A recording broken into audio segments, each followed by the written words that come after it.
Okey, kita nak jawab part yang ketiga, iaitu kita nak cari jawapan nombor 2. Soalannya ialah cari kecerunan pintasan X dan pintasan Y bagi persamaan di bawah. Okey, this is exactly tingkatan 3 lah kan. Okey, semua kemahiran ni tingkatan 3. Okey, kecerunan tu apa? Kecerunan tu M. Pintasan X tu apa? Pintasan X lah.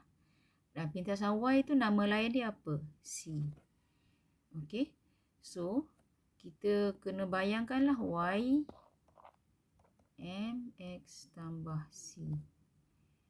Okey. Okey, so Y MX tambah C ada mengandungi M dan C. Okey, jadi persamaan ni kita susun macam Y MX tambah C.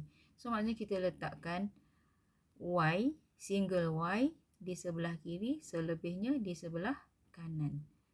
Okey. So, cikgu nak tinggalkan, boleh nak tinggalkan negatif 4Y di sebelah kiri dan kita bawa 3X ke sebelah kanan. So, negatif 4Y sama dengan, so negatif 3X pindah akan jadi negatif 3X. 3X pindah akan jadi negatif 3X.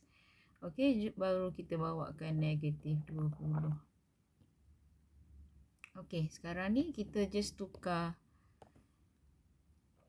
tanda. Okey, tukar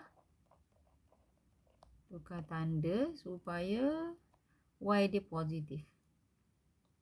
Okey, so kita akan tulis semula sebagai 4Y sama dengan 3X tambah 20. Okey, then kita buat apa? Kita nak Y single kan? Pastikan Y single.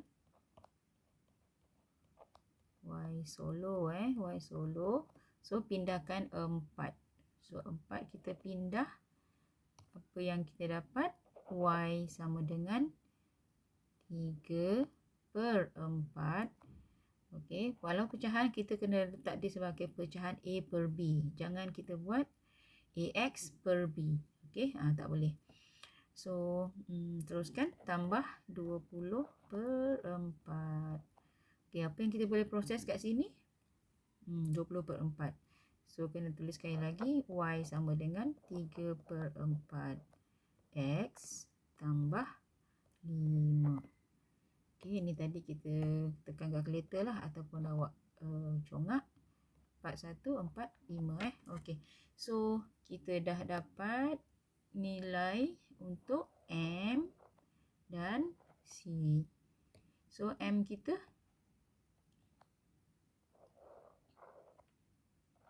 M sama dengan 3/4 dan ini kita punya C. C sama dengan 5. Okey. Okey, now M sudah, C sudah, kita nak pintasan X. Pintasan X maksudnya apa? Pintasan X maksudnya Y sama dengan 0. Itu sifat dia. Pintasan X dia terbalik. Pintasan X Y 0. Pintasan Y X 0. Itu kalau kita perlu gunalah. Okey. So, pintasan X maksudnya Y 0. Nak cari pintasan X. Pintasan X macam mana?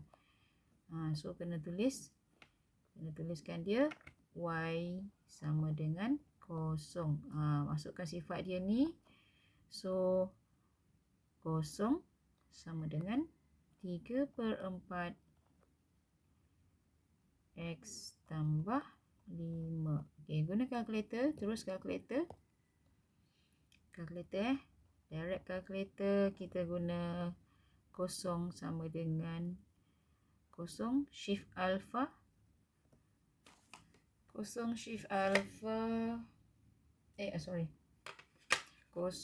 alpha calculate 3 ABC 4 alpha X tambah 5. Shift calculate dapat jawapan X sama dengan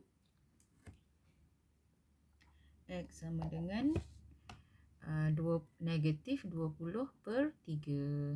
Okey, negatif 20/3. Okey, siap.